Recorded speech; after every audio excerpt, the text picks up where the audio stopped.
What's up, everyone? It's Jeremy Majors here out of Majors Academy Dog Training out of Green Bay, Wisconsin. And this is Dog Behavior Q&A episode 189. What's up, everyone? How are y'all? Hope you guys are having a wonderful Thursday. I'm the dog guy. Ask me anything you like about dogs, dog behavior, anything you like. And I'm here to answer it. No matter how simple the question is, no matter how complex the question is, I will answer it to the best of my ability. I've kind of moved away from now. When I first started doing these shows, I kind of moved away from giving so much technical knowledge away, right? Like step by step, what you should do, step by step. And I've started to really focus on not what to do, but why is it happening? And hello. And I do that. Excuse me. I do that because I want to give you guys a very genuine answer. I feel like once you start getting technical, it just kind of seems or sounds like a repetitive sort of deal. Forrest, you want to come say hi? Come on. Come say hi to Dada. No, it's all right. He's fine. Come say hi. Come give me hugs. Okay. You gotta say hi to the audience. Okay, speaking to the mic. Say hello. Say baby top. Say baby top. Give him something. Purple. Say something. Say baby top. All right. He whispered.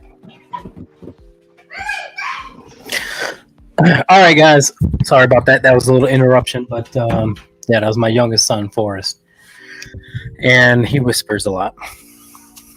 Anyway, what kind of resource guarding are you talking about? There's many different types. What's your dog resource guarding?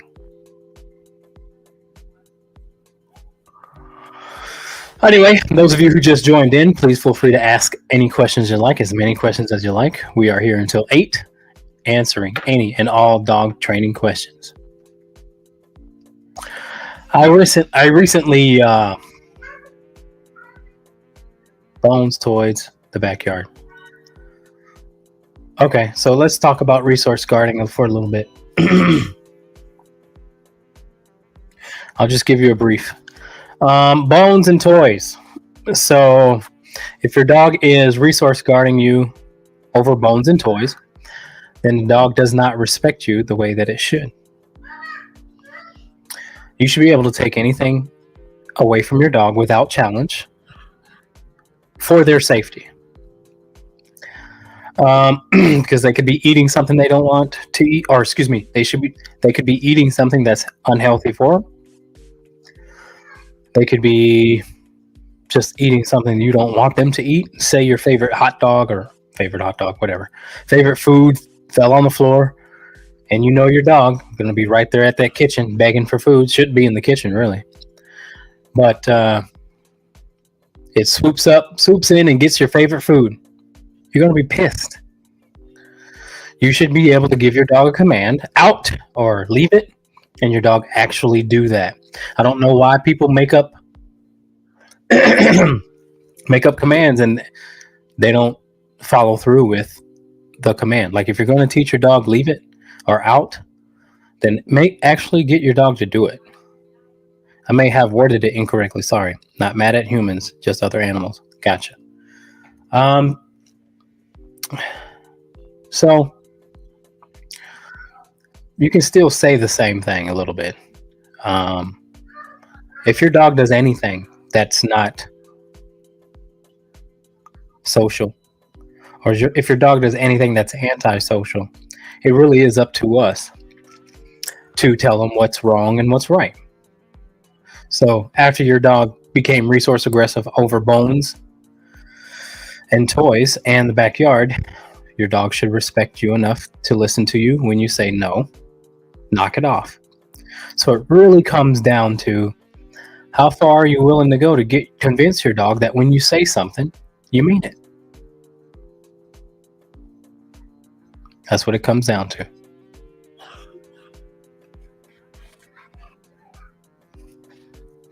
Because half the problems would go away, guys, if our dogs truly knew what no means. If dog listens to what no means, a lot of the things you don't want the dog to do, the dog won't do. All right.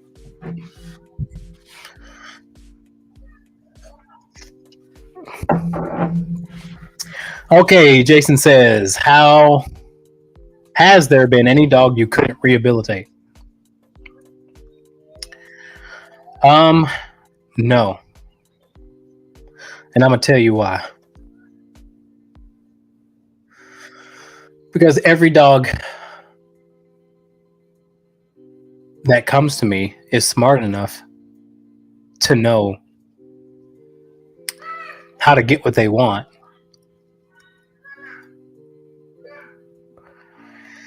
And therefore, they have the ability to learn other skills on how to get what they want. Because that's what it comes down to. I'm saying the dogs that I work with. Now, I know that there's some super abused dogs out there that maybe past the point of no return. But I question that because, again, I haven't had a dog that did not improve with enough time.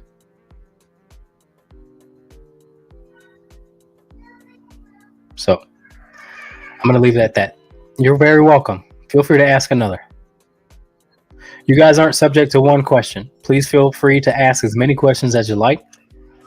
And again, I'm here until 8 o'clock answering all of your questions. All right. Just can't wait till March so you can help Gabe. Well, if I definitely talk to you, then I already know your dog can be rehabilitated.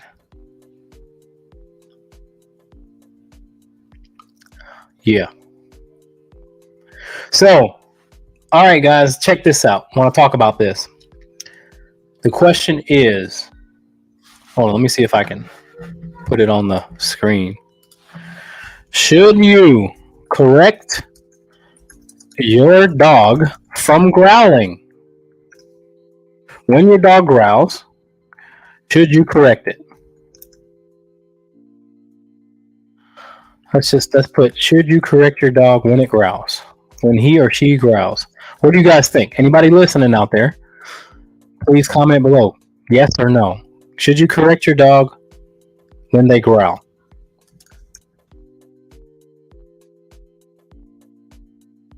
Growl. Growl. Like owl. What do you guys think? Let me know.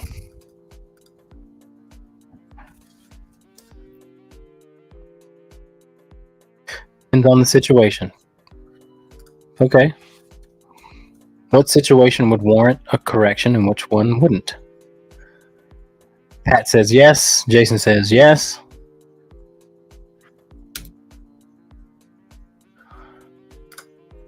There we go. Should, okay, maybe I should.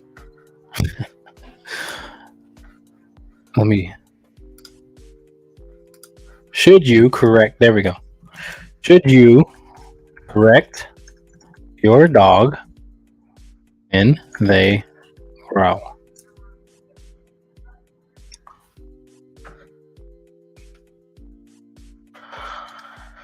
Okay, so if you are privy to what's popular out there, right? If you go research it, I'm pretty sure what you'll find is that people will say, no, don't correct the growl. Because then if you correct the growl, they won't growl, they'll just bite. I don't know if I've heard anything more ridiculous than that. And that's what they say too. They say, okay, if you correct your dog when they growl, then you will cause them to just bite. As if every growl leads to a bite. As if every growl means they're going to bite. As if every growl means the dog is going to be aggressive. And that just couldn't be farther from the truth.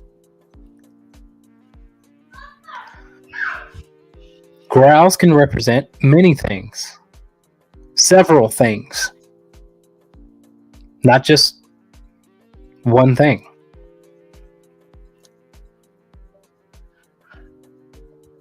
I just don't get the thought process behind why people would be behind that. Don't correct your dog for growling. Okay, so when do you correct them? When they bite? When they do become aggressive? That's when you do it?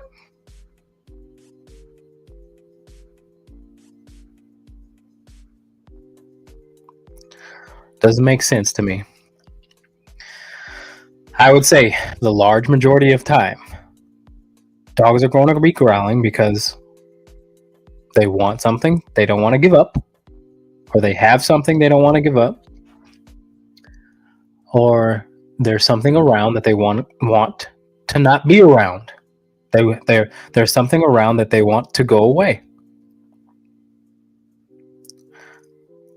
That's the large majority of why dogs growl.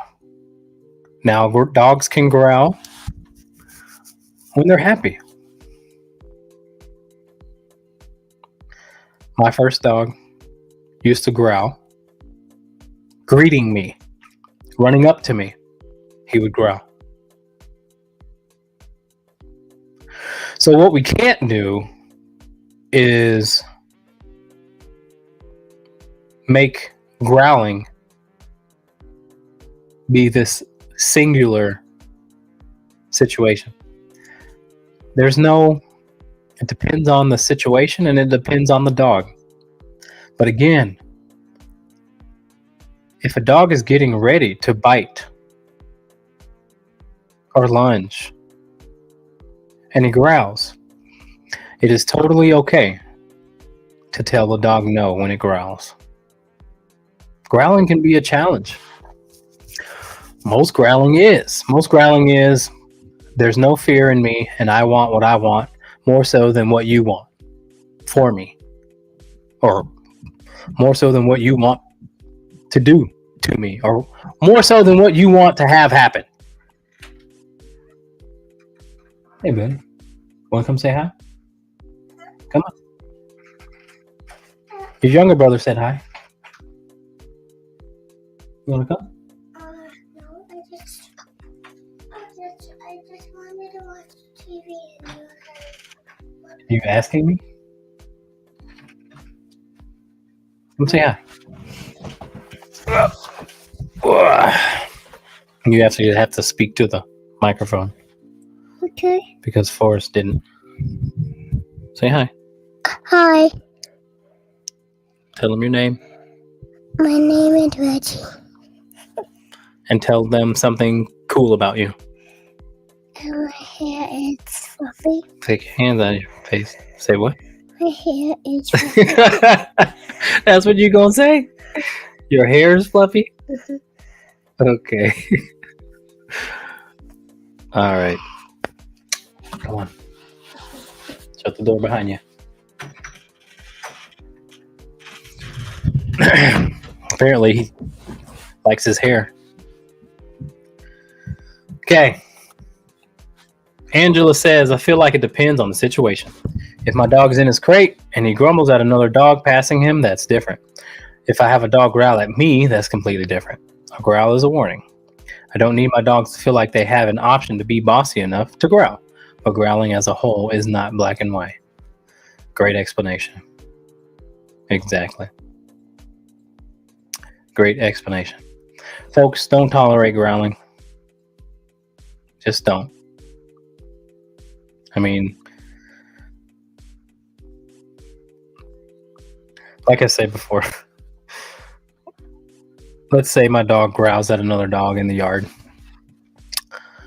I mean, again, it depends on the situation. If I don't know the dog well enough that they can deal with the growl without severe repercussions, then I'll let it go. But if I know that it may result into a fight, I'm going to stop it because I don't want the fight.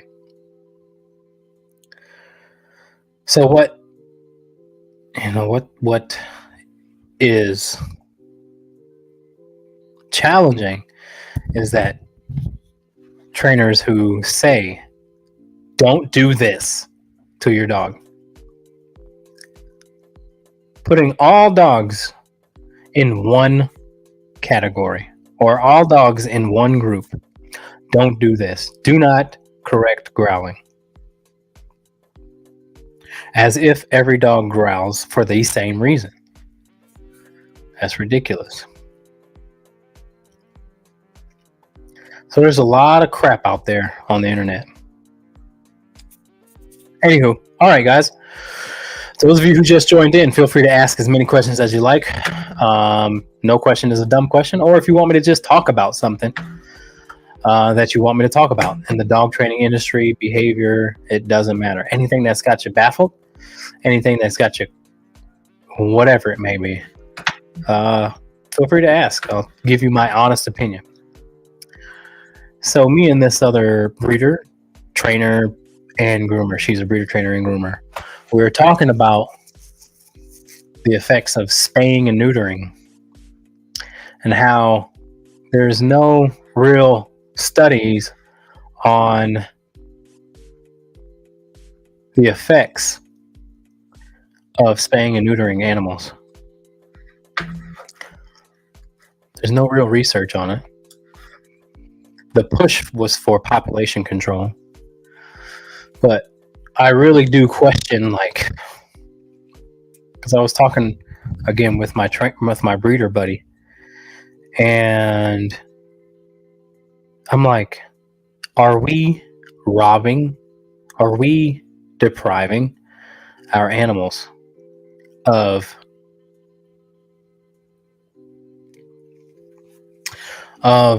the ability to do something that they would kill to do? Their number one drive is to reproduce. I'm asking my breeder friend, I'm like, is there a difference in your dog's temperament before reproduction and after reproduction? Because me as a behaviorist, I've never seen it. But if I've seen it, I'll tell you. Because I like observing that type of stuff. But she goes, absolutely.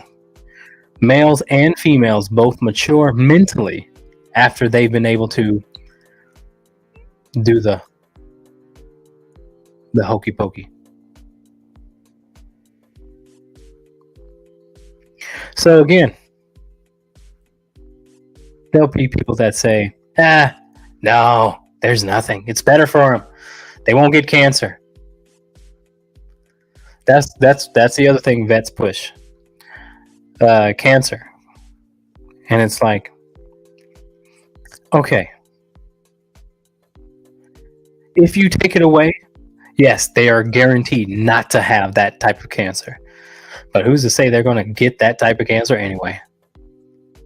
Like, if you remove my testicles, I can promise you I won't get testicular cancer.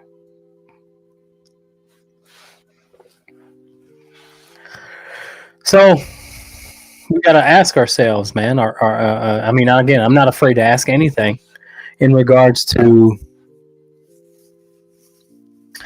animal welfare. When there's such a push to do something, I'm always gonna question why.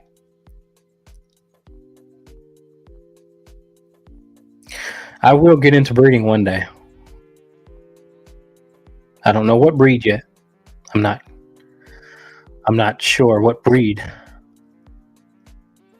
I thought in my mind today that I wanted to breed Great Danes.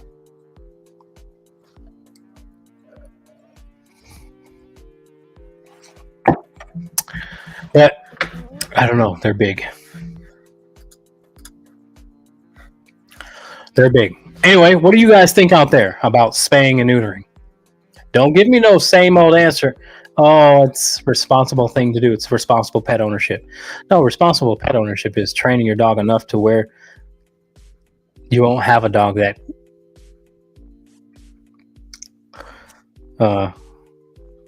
runs away and tries to mate. Or you know the proper measures to keep your female safe when she's in heat. There she is. Come join the conversation on Facebook. We're talking about what we were talking about over the phone.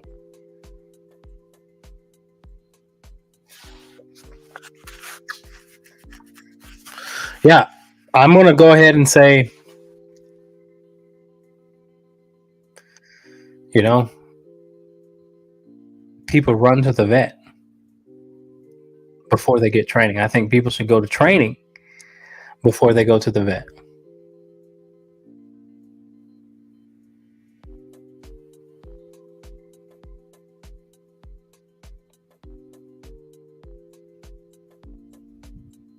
Go to Facebook. It's in your messenger. The link is in your messenger, and we're talking about spaying and neutering. Pat says, I think the problem is there are too many irresponsible owners who do not take care of their dogs when they are intact. Is it their responsibility?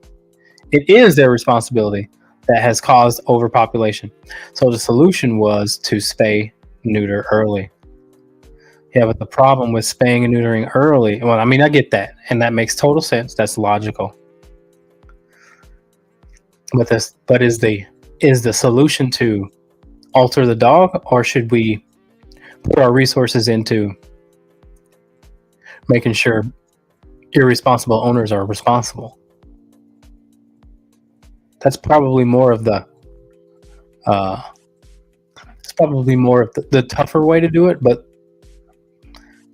long term, the better way. Instead of, again, making these dogs go through spaying and neutering. Listen, we're gonna talk about it. Hopefully Lindsay gets on here, but like spaying and neutering too early, we know is bad for them. Anything under a year is bad. So all these rescues, that do that, are they? I'm seeing the behavior side of it, man. That's what I'm doing. That's what I'm experiencing. I'm seeing how it affects these dogs behaviorally. The vets don't know about it. They don't even probably care about it. Maybe they care about it, but they don't know about it because they don't see it. So yeah, I'm looking at these dogs and how, not even from a just temperament standpoint, but also a physical standpoint. They look drastically different when they're spayed and neutered too early. Drastically different. And we gotta ask too. Again, I'm not against spay and neuter. Totally. But man, I really want people to understand that it's going to affect them. To what extent? I don't know. I'm not a scientist, so I can't really, obviously give you some scientific facts. But hell, maybe I'll go back to school and figure it out.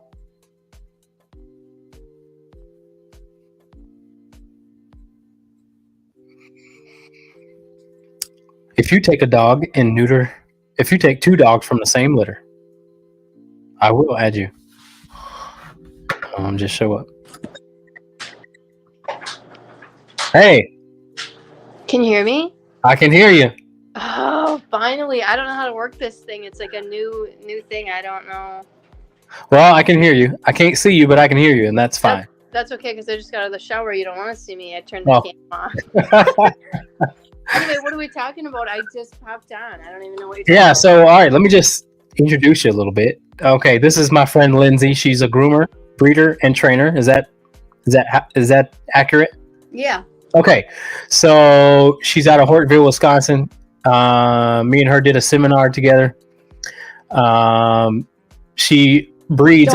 Don't forget the certificate in canine nutrition. Boom. Oh, she just got her certificate from Canine Nutrition, and she thinks she knows everything about damn nutrition now. So we're gonna talk about that too. That's pretty cool to talk about.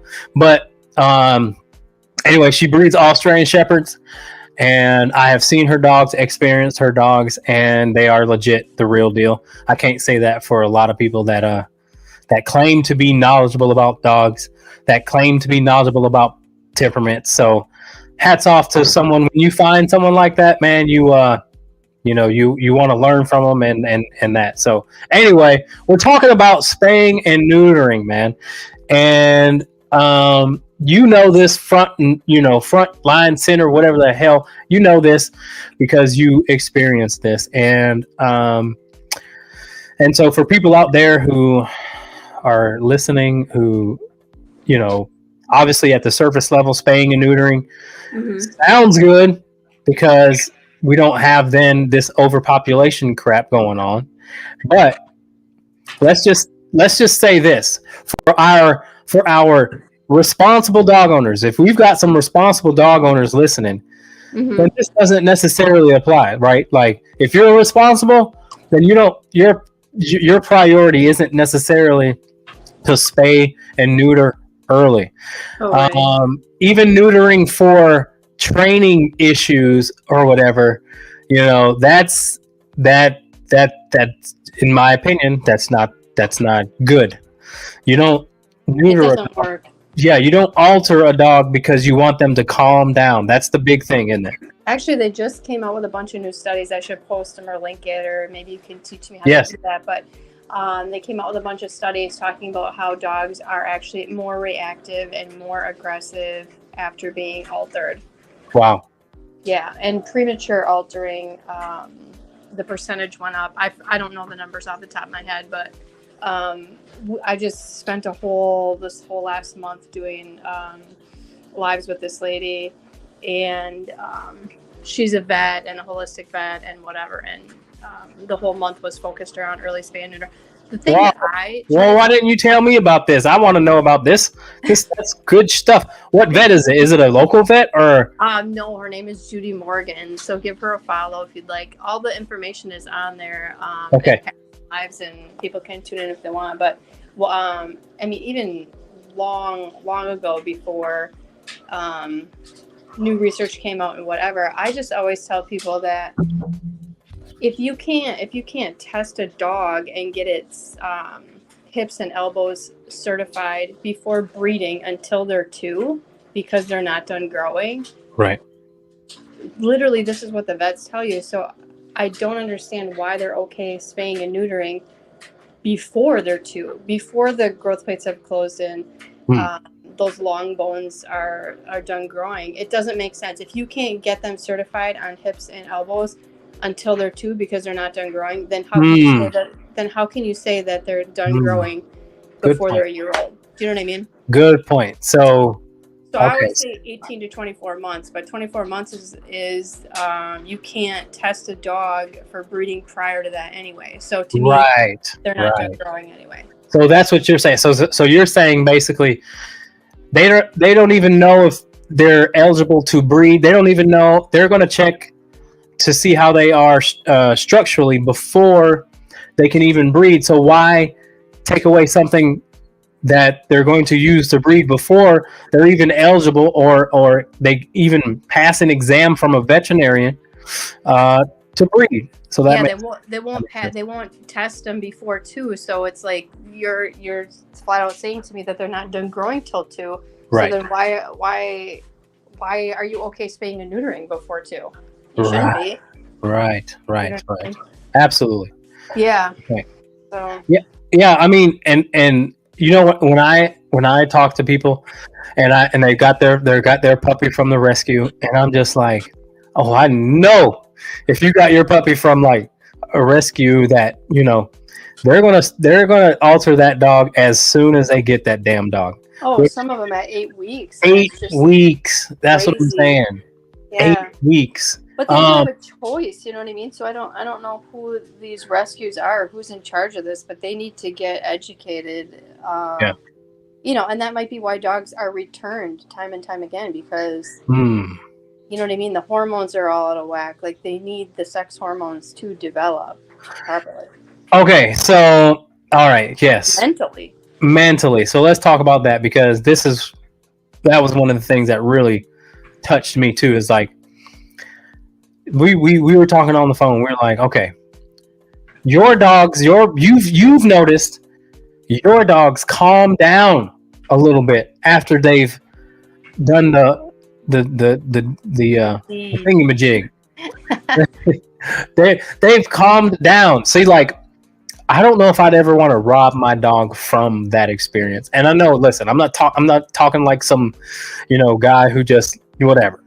I'm really like actually concerned about if this does mature my dog, and if I'm taking that level of maturity away, if we're taking the reproductive systems away. You know what I mean? Yeah. So from your perspective, what does breeding do to certain dogs? Like, how do they mature after they do that? Yeah. Well, I think they do, even if they haven't actually physically mated themselves. If they've been around a female, if they've been around a male, and they experience the frustration, I guess it would be similar to, you know what I mean? Yes. It would be similar to a singleton puppy versus a puppy raised with 6 or 8 or 10 litter mates. They experience the frustration of not being able to suckle when they want, not getting the things they want when they want them. Wow. So you don't ever want to get a puppy from, a litter consisting of one, definitely not one. And Right. I wouldn't want, honestly, a litter of 2 or 3 either, to be honest with you, because I don't think that they're fighting for the things that they want enough. You know what I mean? Okay, so what kind of dog would that produce then? Let's say you have a litter with one dog.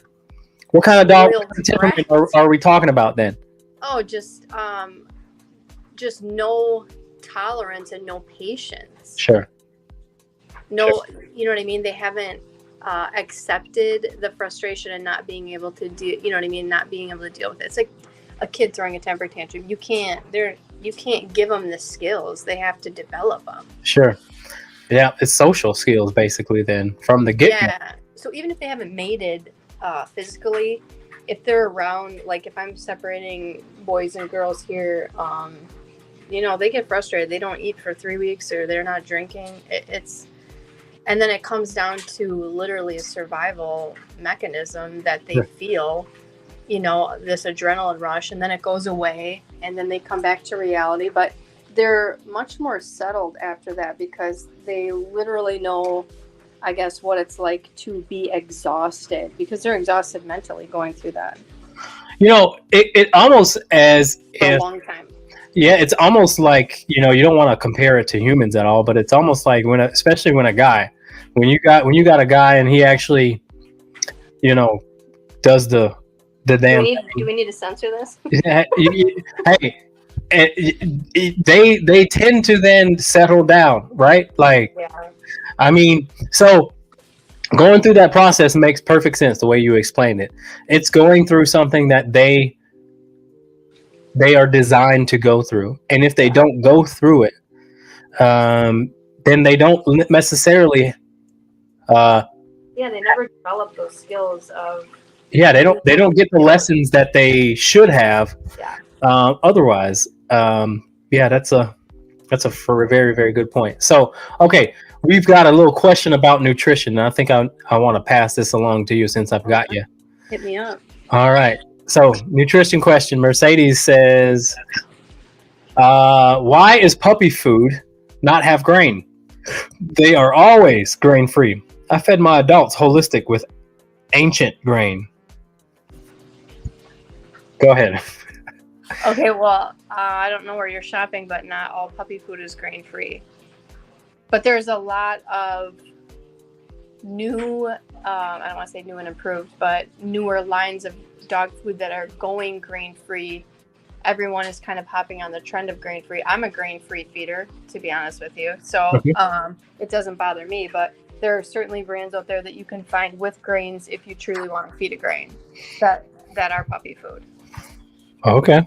And if you're not finding it, then add it fresh in your dog's bowl. If you truly, but they realistically have no biological need for grains. I'll just say that.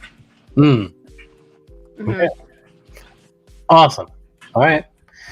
Yeah, I don't have anything to add to that because I don't know shit about food. All right. I've seen lots of fear aggression with early spay and neuter. They seem very unconfident. Hey, in my opinion, y'all, they just stay they just stay super immature. I mean, they really are super pushy about anything they want, just like a freaking adolescent, or not even. I'm gonna try to find that stat while you're talking here. Yeah, and the next time you talk to that vet, first of all, we need to get the vet on here, whoever you're talking to, because I would love to have a conversation. Let's all three of us get on there. But yeah, why not? But yeah, I think the biggest observation that I experience is the lack of maturity, man. I was telling before, you take two dogs from the same litter and you spay or neuter one super early, and you don't the other one. By the time they're two, they're going to look completely different. I mean, you probably won't even tell that they've came from the same litter. I mean, again, as far as bone structure goes, as far as muscle maturity goes. I forget what hormone that they were talking about, but there's a hormone, linked to the sex organs, obviously, that's removed when you're spaying and neutering, but it leaves these growth plates open longer, so the long bone, it's called, in the dog just keeps growing and growing and never kind of shuts off. So that's why you see all these, let's say a lot of golden doodles, just for example, doodles, you see these huge, tall, long dogs that are taller than the mother and father. Sure. But they are that way because they were spayed and neutered early, and the long bones continued to grow abnormally because the growth plates were open for too long. Sure. Well, and I've seen females. I had one that I owned, but I always see this from time to time or hear about it because I ask everybody when they neuter their dog just for my own information. Anytime I'm talking to somebody on the phone, I'm asking them, when'd you spay and neuter? That's all information that I need because it all matters. But I've heard of a lot of females after they get spayed, they develop fear. My female was the most fearless dog out there. And then when we spayed her, she was all of a sudden scared of thunderstorms. It's like, where the freak did this come from? Right. And why? And there needs to be studies on that for sure, like long-term effects on what spaying or neutering is. All right, hold on. We're going to answer this question. I think it's for me, though. Hey, Jeremy, what are your thoughts on leash aggression?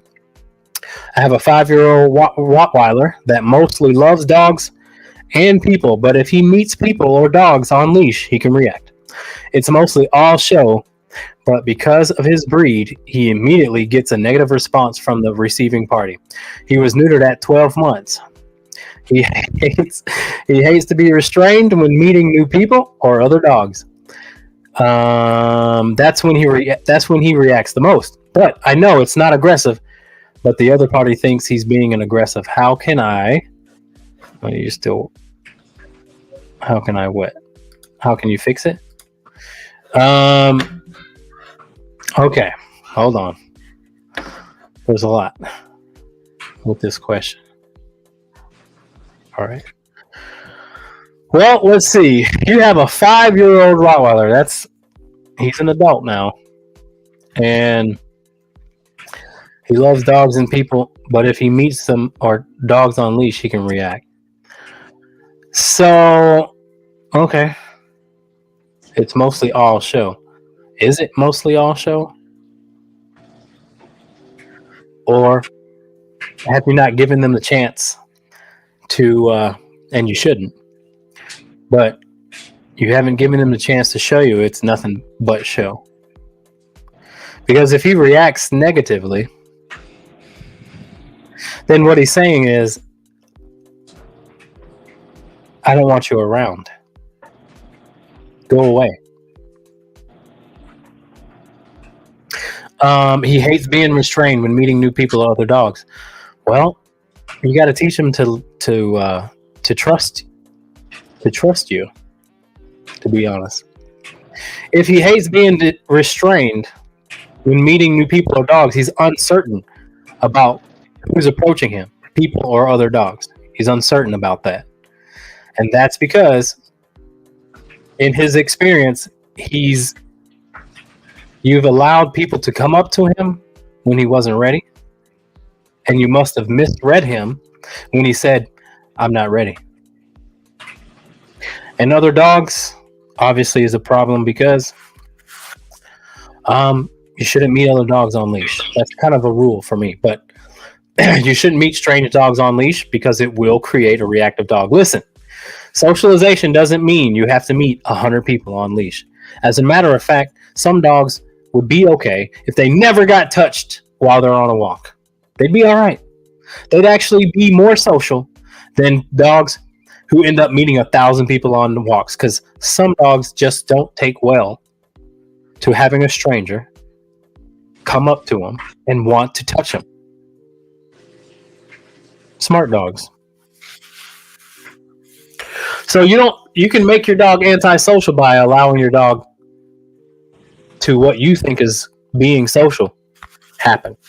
If you let these strangers and all those people come up and put pressure on your dog, if your dog's lunging at the people, your dog's saying, "Get away from me." Need space. Not ready yet. Now, again, the other thing is you have to be able to establish trust and respect so that the dog doesn't take the initiative to take control of the situation. You have to take control of the situation. Because a big dog that's 5 years old, that's a Rottweiler, if he's still doing that, then we really haven't properly educated this Rottweiler. 5 years old is old enough, to been on this earth long enough to know that people on walks and dogs on walks, well, not people, not dogs, I'd say more people.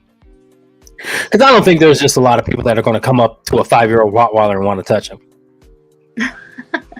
I mean, maybe, but that's not the breed that's getting the most attention. Actually, I just had a lady message me today and asked if we could go out on a walk together with my dogs because she wanted to socialize her puppy with other dogs. She wants the dog to be social with other dogs. Yeah. So I had to go circle back and explain that that's not what socializing is. Yeah. Yeah. Yeah. Exactly. Yeah. Yeah, I mean, socialization, guys, I mean, listen, it is important to get your dog out. That's for sure.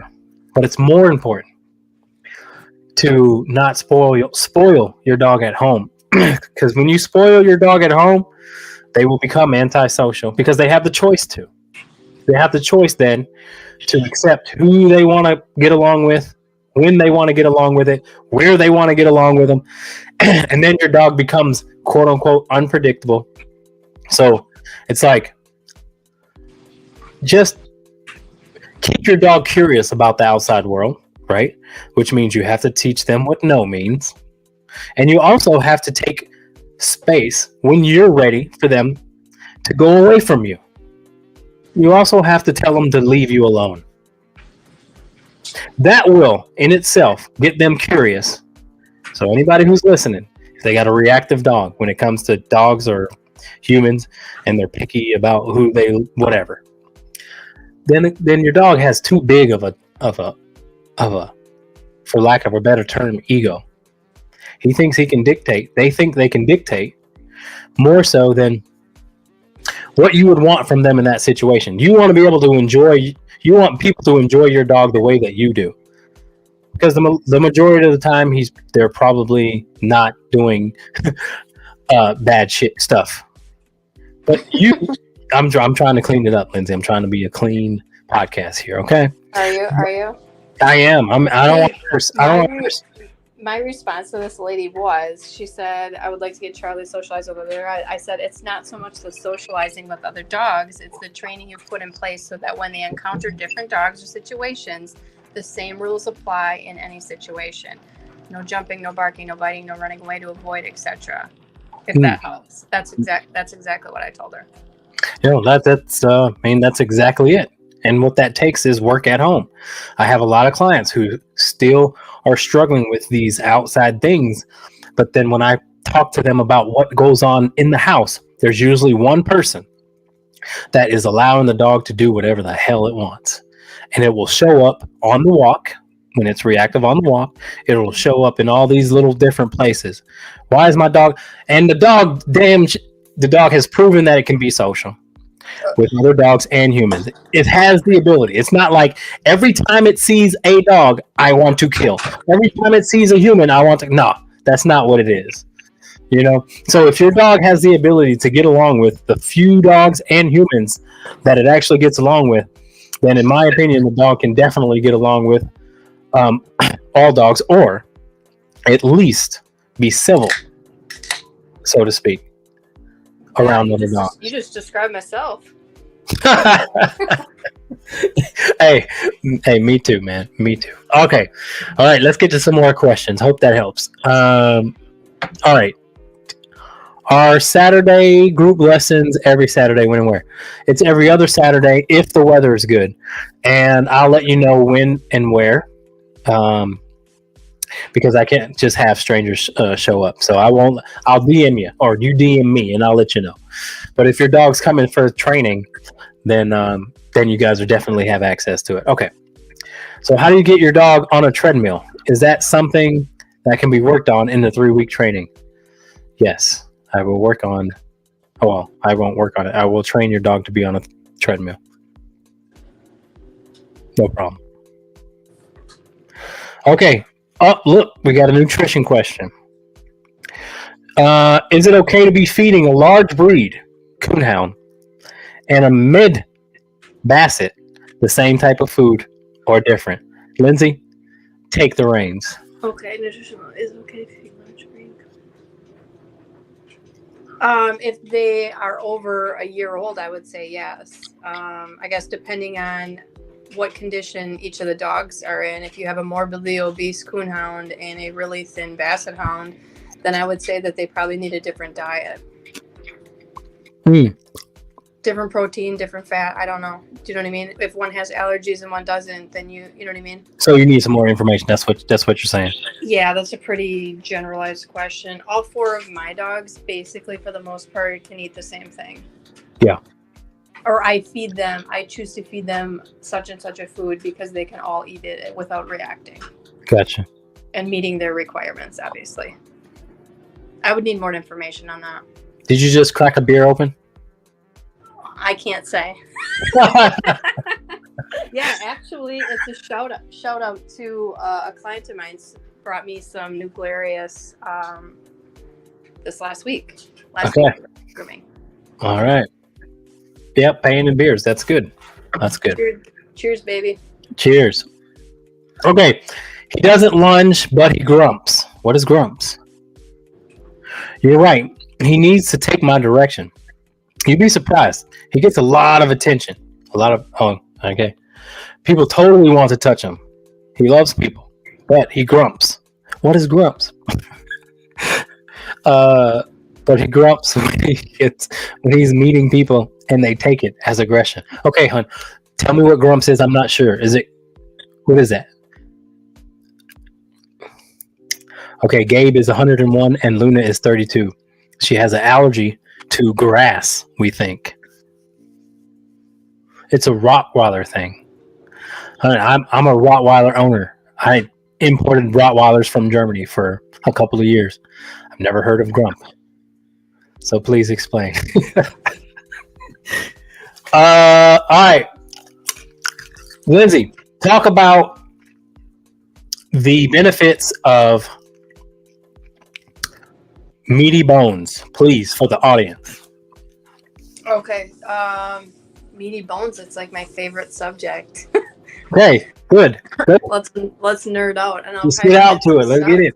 Yeah. Yeah. Because I wasn't prepared for this live, so I don't have my stuff together. You don't need your stuff together. You got it off the top of your head. You're good. Okay. First of all, a lot of commercial dog foods don't have the correct protein in the dog food. So the dog is lacking protein to begin with, usually red meats. Anyway, so meaty bones provide additional protein to the diet. In the bone itself are all the enzymes, and you're catching me on the late part of the day, amino acids. There you go. Amino acids and enzymes are in the bone that they ingest. They will eat the whole bone. That's the point of it. It provides fiber. It provides all sorts of things. Calcium, the exact proper calcium phosphorus ratio that a dog needs. It provides all of these things with the added benefit of the stimulation that they need of ripping and tearing and hours of entertainment, basically. Sure. That they need to have. So there's so many benefits of raw meaty bones. If I could say you could add one thing to your dog's food bowl, if you're feeding a regular diet, it would be protein. Better yet, raw meaty bone. Yeah, you guys hear that? Okay, so for my Instagram, I don't know if you guys heard that, but she's speaking of raw meaty bones, and again, I don't take nutrition classes and this and that. I'm just going to rely on Lindsay to give me all the information. I hope you don't hold back. But I am an observational type of person. When I fed my dogs raw meaty bones, their stool was the best I've ever seen it. And I can't. And they didn't drink as much water. They used to drink a crap ton of water on dry food. They would poop a lot more, and their poops would be stinky. But when I started to implement raw bones in there, they pooped a lot less. They drank a lot less water, and their skin improved a lot. But also, their teeth really improved. Their gum health really improved. Yeah, the intercellular moisture that is provided through raw feeding. Not saying that you have to raw feed your dog completely, but their bodies literally dry up from the inside out because they're only eating a dehydrated form of food. Sure. They cannot drink enough to combat that. Okay. So if you just ate dry cereal all day, you would not be able to drink enough sure, to combat that. You know what I mean? And if you're drinking a glass of water, 20% of that is lost through the form of your body transferring it into a usable form. Instead of you eating a cucumber, all of that is already recognized in the form of that cell.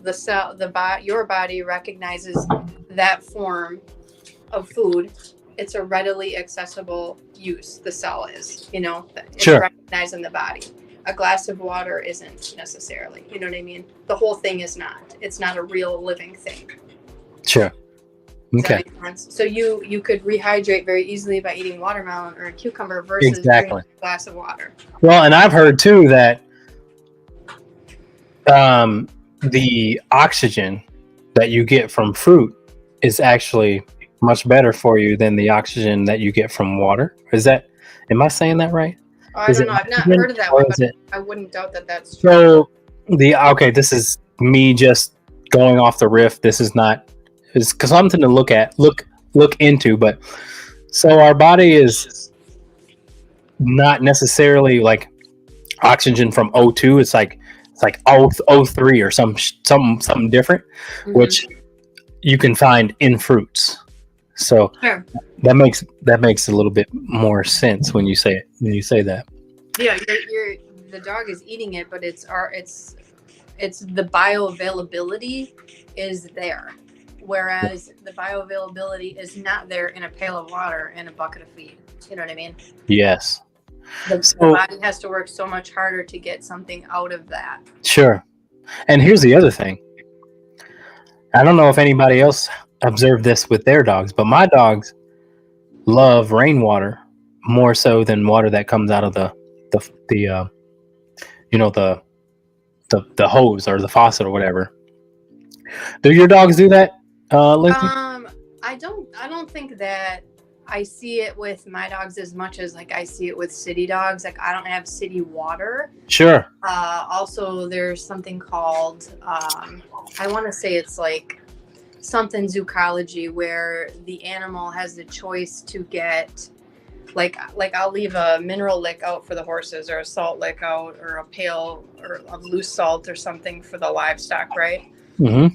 So the theory behind that is the animal goes to it when they choose, when they think their body needs it. Sure. They have the choice to use it. Sure. So I feel like my dogs they're eating crap here, they're eating crap there, or they're licking out of this.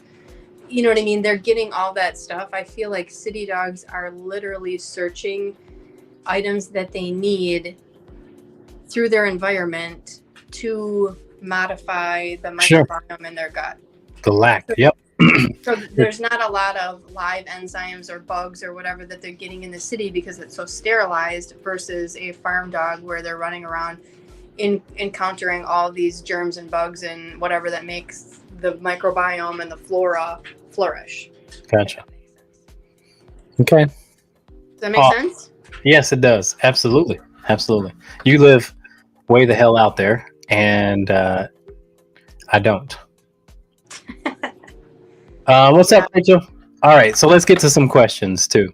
And listen, any question that you that I say, you can put your 2 cents in too. Okay. Okay. I'm just gonna interrupt you and talk over you. I'm gonna cut you the hell off the damn show. Okay. um, so, all right. I would love to show you the Rottweiler Grump. I'm a certified vet tech and have dealt with many Rotties who grump. Okay. It's the communication they have. It's vastly different from any other breed I've ever dealt with. I would absolutely love to let you see it with him. For sure. Let me know. I probably know what it is. I just I've never heard the phrase grump. I probably know what it is though. All right. Don says, my puppy, GDD. What's a GDD? Lindsay? What's a GDD? German Shepherd dog, GSD maybe. Maybe it was a typo. GDD. Okay. German Deutsch Darther. Oh, No. I'm just guessing. I don't know what that is. All right. 6 months.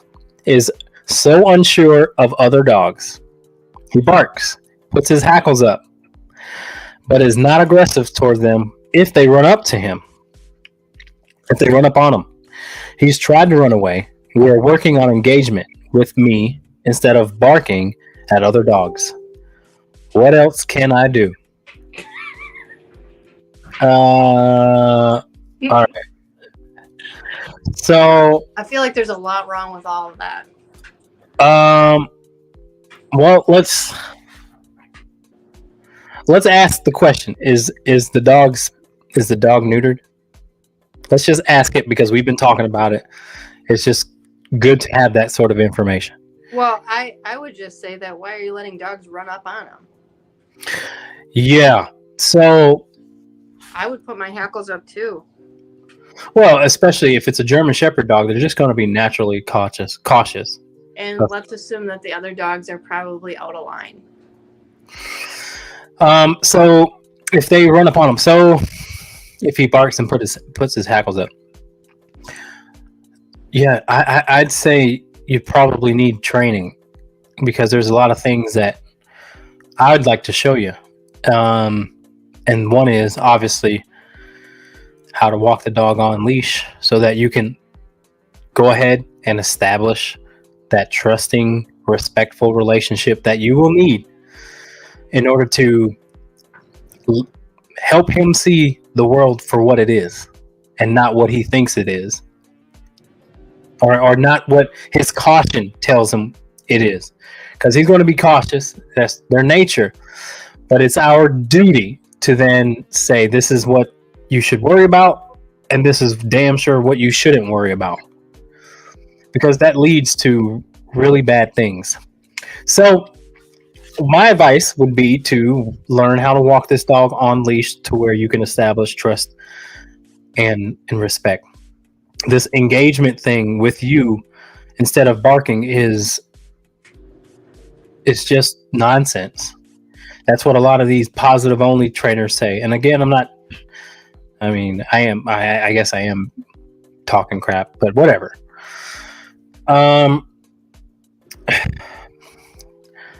Engagement doesn't mean that you demand their attention, in my opinion. You just don't want him to engage with the dogs that they're barking at. So if I had a dog who just ignored other dogs and wasn't looking at me, that's fine. That's what I want. I don't need them looking at me. I just need them not to focus on something they shouldn't be focused on. So we're working on engagement. So again, give this dog a job to do that is non-negotiable. So you heal this dog, you make the dog heal no matter if there's dogs or not. That way, now that you've done that, when you encounter a dog says, I still got a job to do here. I can't necessarily indulge in my insecurities about these other dogs. And then what happens is you start to become the advocate for the dog and not the dog advocating for itself. All that barking and hackles up in that, the dog saying, I'm handling business on my own. I don't really have an owner who will do it for me or knows how to do it for me. That's what he needs, though. He needs an owner that says, knock it off. Don't do this. Do this. And learn that not every dog that you see warrants this sort of behavior towards the other dogs in that. So it's all about for you learning how to really get the dog to, again, not necessarily engage with you fully, especially by asking for it. I don't like when people say, okay, look at me. Here comes a dog. Look at me. Look at me. And it's like, yeah, I don't think that works. As well as, because you're still paying attention to what the dog is nervous about when you decide to sit your dog and or distract your dog every time a dog comes around. It's like, just walk. Our mission is to walk no matter what's going on. And if the dog needs space, then you give the dog space. But yeah, that about does it. All right, Lindsay, I got another question for you. I should be paying you, but here's another question for you that you might like. Paycheck. I will one day.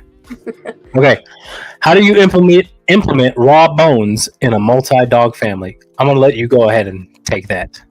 Okay, well, I would say that feed the dogs individually, and you're going to want to monitor them and give them a bone where they're not just going to inhale it. I would be more concerned about the dogs inhaling it if they have not had experience with a raw meaty bone. You can start off with something simple like chicken necks are pretty easy where they're long enough. They can't gulp the whole thing down, so they'll take their time. But if they're around other dogs in the beginning, I would say they're going to be rushing to eat it. Sure. So maybe your best bet would be take each dog outside, throw them the bone, let them eat in peace individually so that they understand they have to chew this thing. And then I don't have a problem feeding 4 dogs at one time. I actually post a video almost daily of feeding time at my house. You can feed the alpha dog first. The dogs need to know you're in charge. So even if I'm not feeding the alpha dog first, it doesn't matter because I'm choosing who I'm feeding first, and there's no arguing or you don't tell me what to do. So it doesn't really matter. You don't have a choice. Hey, it's like who the hell's who deserves it? Because if you don't deserve it, I don't care who you are in the pecking order. It doesn't matter the pecking order. But if I threw a bone out in the middle of the air and let it drop, the alpha male is going to get it.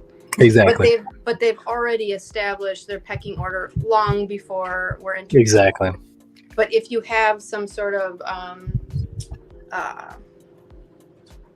I don't know how to say that. If you don't have a good foundation on who's in charge, you're probably going to have problems. But you probably have problems somewhere else for you to know that. No, this particular person, she definitely has she's a horse trainer too, and okay, she knows what's up. Okay, well then you remember me telling you about the death blue blue healer? Oh, what about remember me telling you about that dog? Well, we talk about so many damn dogs. You probably don't remember. Oh, my half flew by like crazy. Yeah. This dog was tough, but I would say to add to that. I mean, I'm not even going to add to it. I'm just going to emphasize. Yeah, it's okay to feed them separate too. You don't. Yeah, I don't always feed mine in a group. Honestly, sometimes I'll put them in their own kennel in their own. Yeah. Sometimes they need alone time. Exactly, because like you said, they don't want to rush, and if there's that pressure, right. Somebody stealing it, then they're likely to inhale it, and you want them to be relaxed when they're enjoying their freaking, that's their possession, that's their prize. You want them to relax when they're doing that. Yeah, keep one dog in the house and then throw the other one outside with the bone, and when they're done, switch the dogs out. She says eating massive amounts of horse crap is good for country dogs. Yeah. No, truly, actually, I had fed goat's milk to. I was talking to this. I'm also taking a TCM course on top. What's that? What's a TCM? Traditional Chinese medicine. So you're focusing on the Why are you getting so much into nutrition? What's this certain this all of a sudden this surge of what's up? Why are you so interested in it? Because I see all these sick dogs every day that I groom. It's not even my dogs, but I just in the back of my head want to know, how would you heal this dog? How would I heal this dog? And some people are open to it. Today, I think I had three people that I still have to get back to 2 of them yet. Yeah. On food ideas and what to switch to, because a vet doesn't have an answer for you with allergies and Apoquil and all these medications that they're trying to give you. Instead, you could just heal through food or feed the dog what it truly needs. Wow. You know awesome. What I mean? Yeah. Love it. Yeah. Love it. Okay. Whenever you're available, I would love to bring them for you to meet. Yeah. Just DM me and we can hook it up. Okay. Is there any way to find out if and what allergy your dog has? Yeah. What is this, food or do they think it's environmental? Well, he said grass. So does that mean though that is there a certain, because my dog Oakley is there's something every fall that he gets has an allergic reaction to. So is it more along the lines of that, or No, is well, it they eat whatever they're allergic to, they get an allergic reaction? You know what I mean? Like if this dog is eating grass and getting a negative reaction because of that, does that happen? not so much as, let me explain it to you. She chews her feet a few times a year. What's that? He says she chews her feet a few times a year. Sure. So I would say that there's so many dogs that this happens to. I would guess that the dog has leaky gut. So it already has a compromised immune system where the lining isn't tight in the gut, right?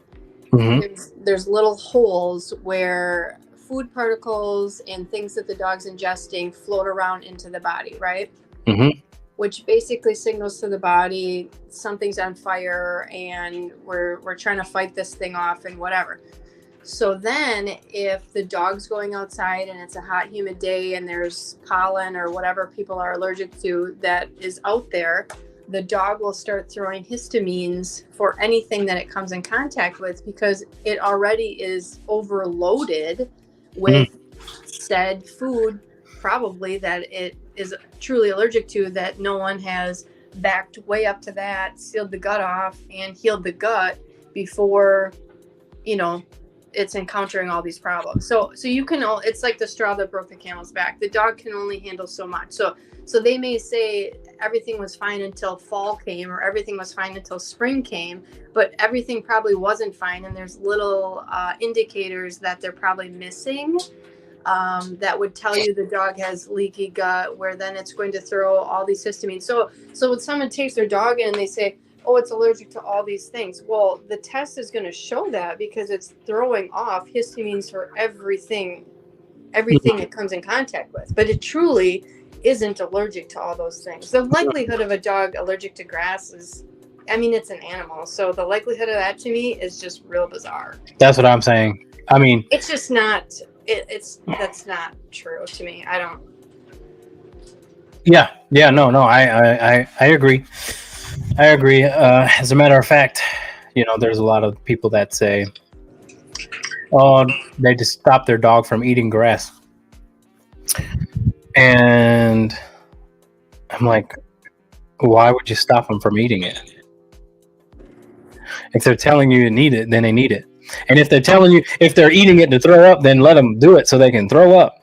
Right. There's so many things that you don't even know that the dog, like back to the zoocology, that if they were given a choice to do, they know more than we do. Right. They'd be able to feed themselves to their optimum if we allowed them to do it. And right. That's why those farm dogs end up being able to live longer than the average city dog, right? Because all of that nutrition is available and they have the opportunity to go seek it out too. Right. So I would say for that person individually, I would say you need to heal the gut, which involves sealing it off, bone broth every day for 90 days, tighten up the gut junctions, repairing and rebuilding the gut, get a good prebiotic, probiotic, again, 90 days, and then take a break. Enzymes, now that you can get from raw meaty bones, a lot of people aren't getting those or having access to them. So get an enzyme. You can buy those. And then omega-3s, you're missing it. Humans are missing it. In fact, everyone is. It will lower the inflammation in the gut, in the body. And that's like fish oil type shit, right?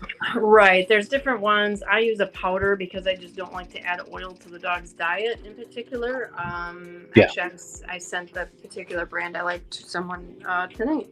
Why don't you send it to me? Come on. You hold out way too much here. Come on. There's so much information coming in. I'm just trying to navigate life, man. No.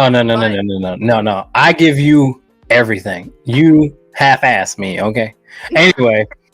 I don't know. But anyway, just tell them to reach out if they truly need help, additional to that. Well, here's how we do this. Why don't you tell people right now how to follow you? How can people follow you and get the information you're talking about. Yeah, Go. they don't even know what I look like. I know, what the hell? Can you just tag me in the? I can't even see. Also, my phone's at 3%. I can't see the comments on here. You don't need to see them. Where do they? Well, can they follow can you you just- on can you just Facebook, take- Instagram? What's your Instagram? Let's start there. What's your Instagram? It's just my name, Lindsay Morak. Okay, but it also is. You also have the groom room, right? Yeah, but I don't know that shows up Okay. anymore because I don't. All right. So Lindsay Morak, guys, you follow her. It's just under my name. Follow on Instagram. Follow her on Yeah. Facebook. And if you want an Australian Shepherd, don't go to her because she's horrible. Anyway, no, I'm kidding. She's great. All right. So good stuff. Oh, I had a question for you. The dog says, or someone says the dog is low on iron. Is there anything right away that pops up into your brain of nutrition that she can do for the iron, for the lack of iron? Anything? Low on iron. So did Yeah. she have a test or something? Yeah, that's a good question. Did It's you have store a bought. blood? Is Yeah. store bought bone broth okay to give? Yes, you A lot can. of people do that. You can use store bought. Aldi's has cheap organic bone broth you can use. Be And for the mindful- life, okay, for the life of God, what is your protocol? I would love to know. What is your protocol when one of your dogs or a dog that you know has not explosive diarrhea, but just diarrhea? It could be explosive or not. It doesn't matter. But if they have diarrhea, what's your next step as far as feeding that dog?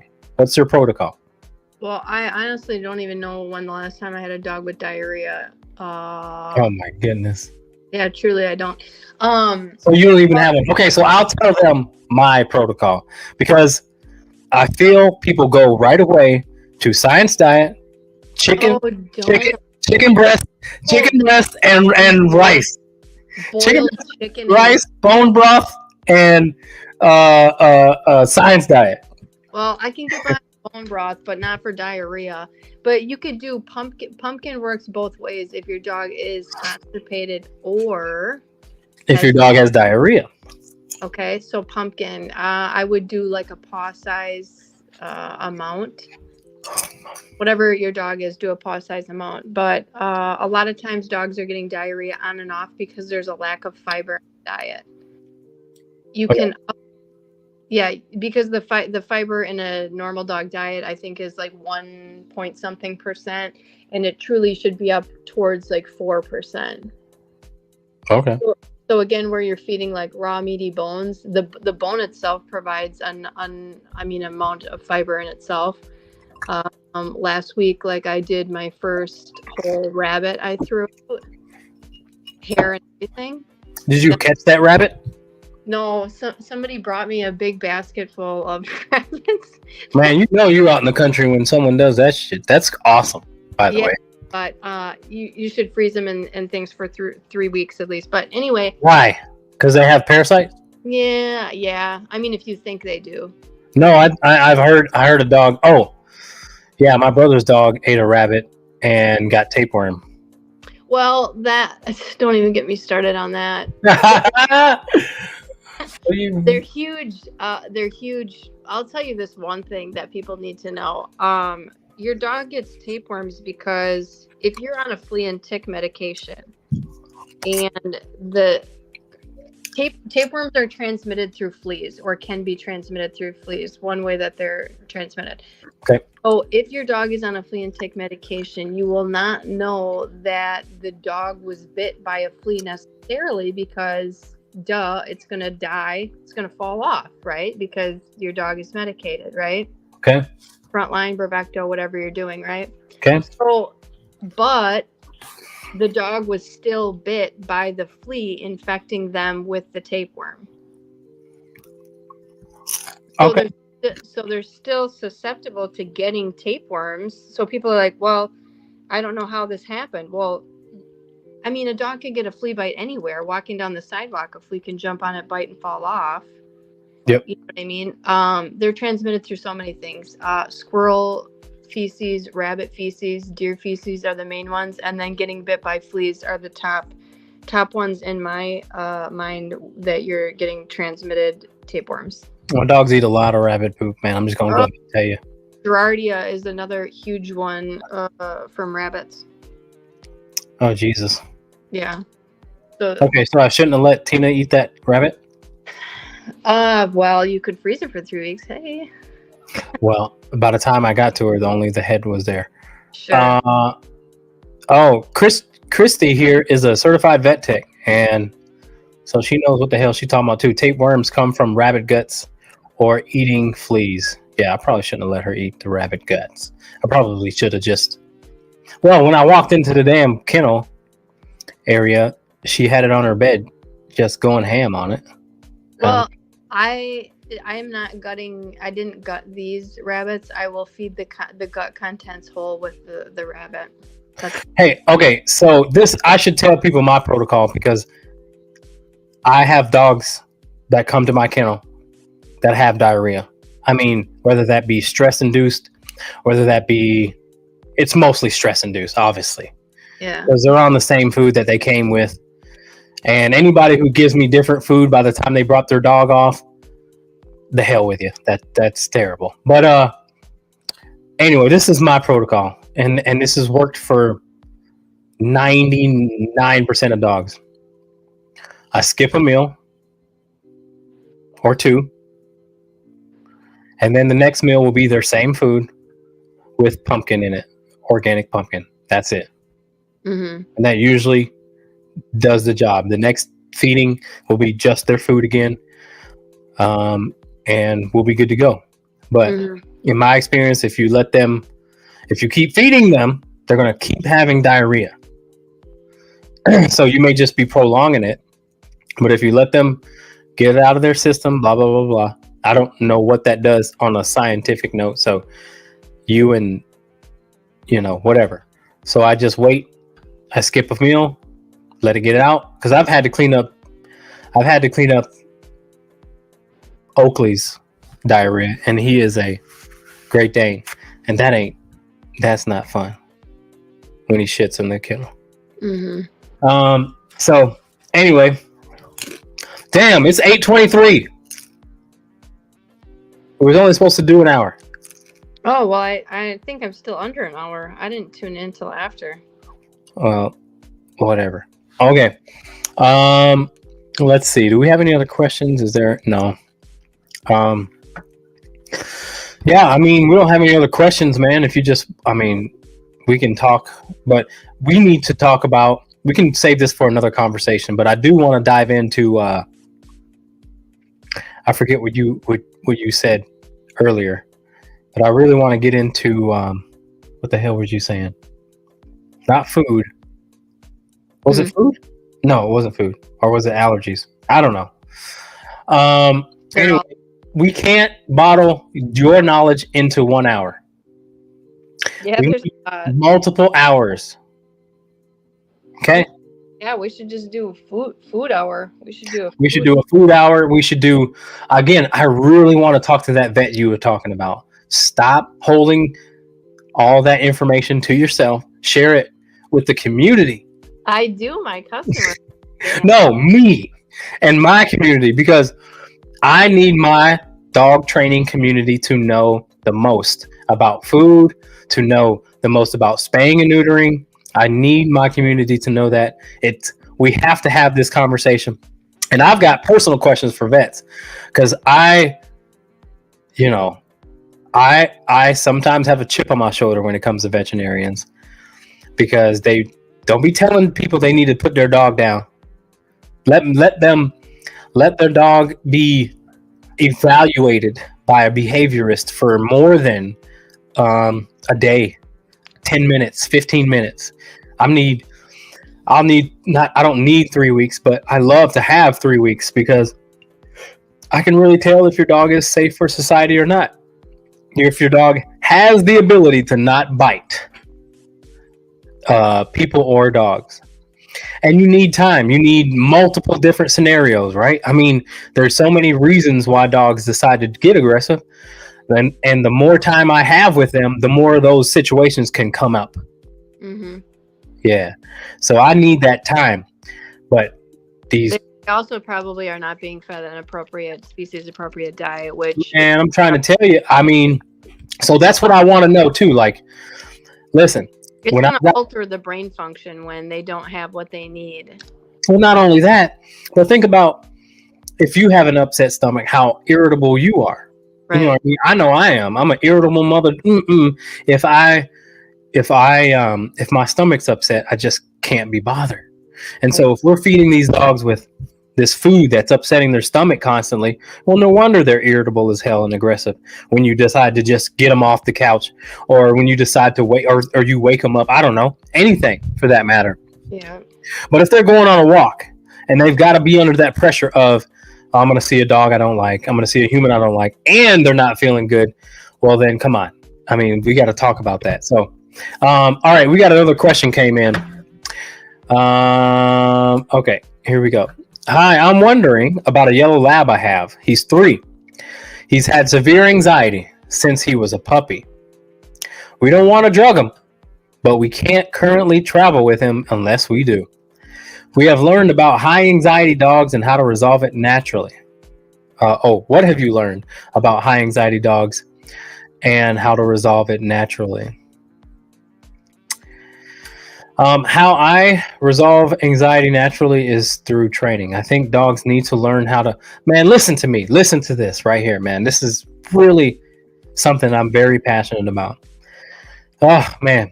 Because I'm seeing the same things with kids. I've got a 4-year-old and a 2-year-old. And anxiety, man. Like, this is the new thing. It's hot. It's the thing. This is how psychologists, doctors, veterinarians, they'll all use that anxiety word to really buy into their program. So make sure that I wouldn't even know if I should say make sure. Like, make sure what? But let's talk about this for a second. Let's talk about what training does for anxiety. Okay. So first and foremost, we have to always address exercise. How much is the dog getting? Is it enough?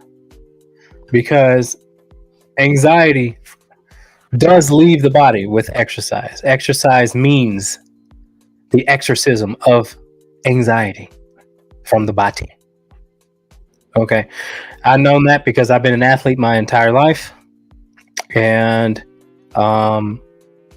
I know what exercise does for you. Okay. So I follow this doctor on Instagram. She's a very good doctor, Dr. Rhonda Patrick. She focuses on exercise and anxiety. So I always relate that to dogs. Are they getting the exercise that they need? First and foremost. That's number one on the list, exercise. Let's evaluate that. Secondly, after that, because you can't teach your dog how to do nothing if you haven't given them the proper exercise. That's unfair.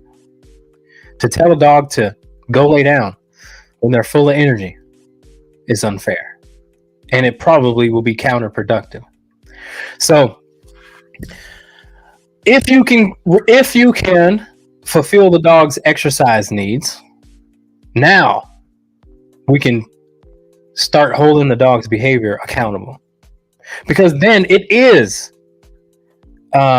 literally now something that should be concerned about. If your dog's getting the proper exercise and the dog's anxiety drives the dog to do certain things, then we got something to talk about. Because half of the dogs need to just learn, again, how to relax, condition relaxation, whatever you want to call it. When I tell my dogs to go lay down, I need them to go lay down for their benefit too. It's not just because they're getting on my nerves. It's not just because I tell them to go lay down because they're getting on my nerves. No, that's the number one reason. But the anxiety, but telling them to go lay down, again, is for their benefit, because then they can kind of take a deep breath and just chill. Agreed. Place training is a game changer. Okay. So if you've got the place training there, and he's got severe anxiety since he was a pup. All right, we can talk about then the genetic aspect of it. But for shits and giggles, Angie, when was the dog neutered? Because we were discussing about the effects of anxiety on a dog who is neutered too early. So when's the dog neutered? Just for some information. Okay, so what's a good time to have him exercising every day? Is running around outside with his brother, engaging in proper play exercise. We do training every day. Place training, heel work. We do hunting games inside for a little bit of treats. He's not neutered. Good for you. Okay, so it seems like you're doing a lot of good things, okay, right? You are focused on exercise, and you are running outside and with his brother. Okay, but there's a lot. Okay, so this is what people fall into, and I'm not saying you fall into it, but I just want to bring this up because this is where a lot of people fall into. When they have a dog that they're constantly doing something for, the dog doesn't learn how to do nothing properly.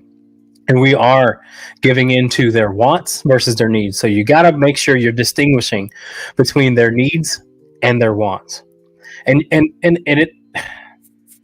it's not necessarily the easiest thing to do, right? Every dog is an individual. However, once you know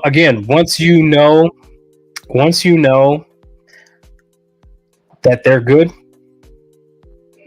then how about this? We do training every day, place training, heel work with it. How about no training? Take a break from it. Because sometimes people overtrain their dog to where anxiety builds up because the dog is used to being told what to do all the time. So try not telling the dog what to do, except when the dog does annoy you. So let's say you're sitting on the couch, you've taken him on a walk, you've gotten him some exercise, you guys are chilling in the house, he comes up with his toy or his ball or whatever it is, and or he just wants affection and he's just nosing you. That dog needs to be told to mind his business. It means I build that into everyday occurrences, but I will try. Yeah, try it, because this is what I'm saying. Again, I don't know much about you. I'd have to talk more to you to really tell you exactly what to do, but I'm just telling you from my general experience, what I experience with people who do training, so to speak. And we can argue that living with your dog is training, right?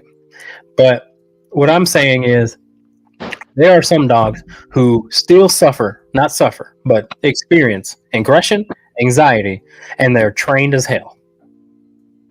But that's because the in-between isn't there, right? We think to have a good dog, we must teach them heel, place, stay, down, heel, all that. We don't need none of that to have a good dog. To have a good dog, all they need to know is what not to do.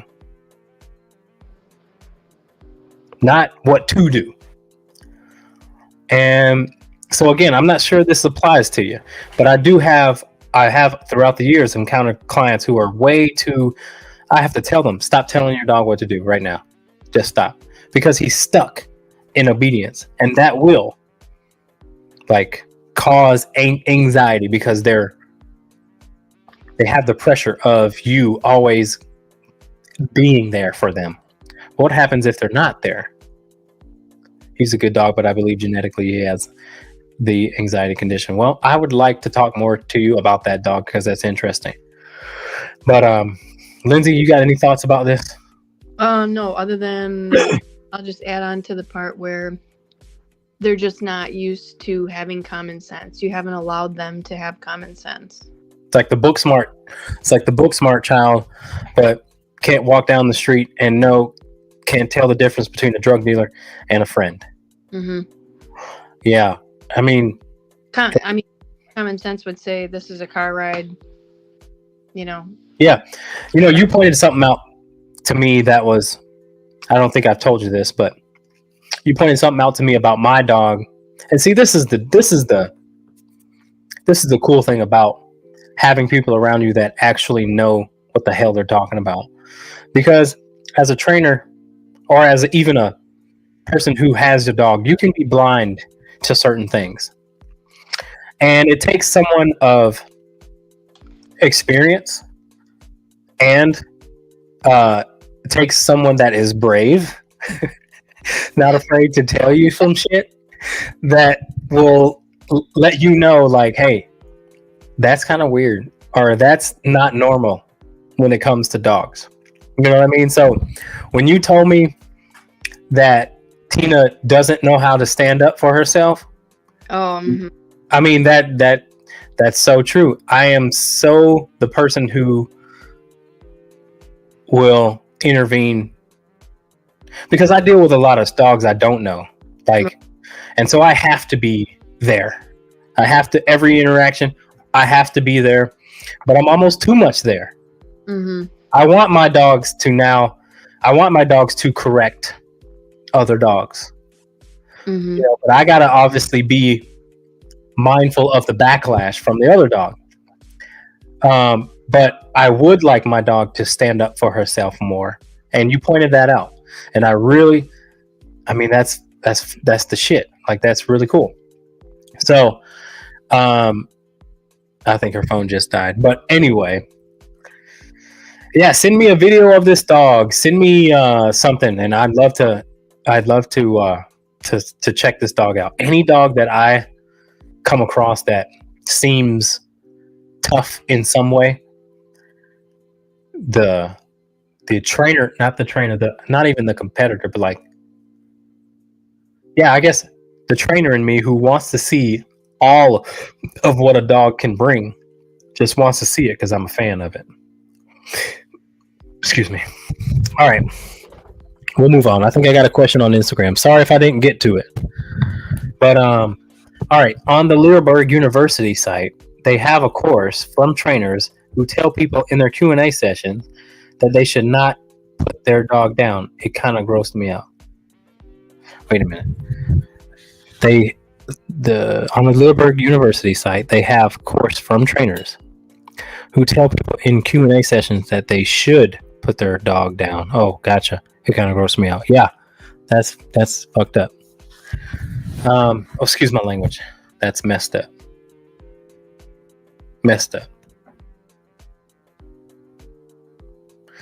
All right, guys. Well, I think we're going to get out of here. Hey, if you guys got anything out of it, if it helps you out at all, please give me a like or give me a thumbs up. I don't know whatever you want to do, but make sure you like, share, subscribe, whatever it may be, if you found it valuable. Hey, and listen, anybody out there, especially, people that have knowledge, I want to talk to you one-on-one. Angie, Christy, y'all got knowledge. Next time, you guys come and join the show too, just like Lindsay did, because I really like to interview people who know what the heck they're talking about. Okay, so feel free to join in on the conversation next time. And if you have, let's say, Christy, you have a vet who's willing to come up on the show and let's just have a conversation, I think a lot of people will benefit from what we have to offer. So yeah, that's it, guys. I appreciate you guys watching. We'll see you guys next week. Peace.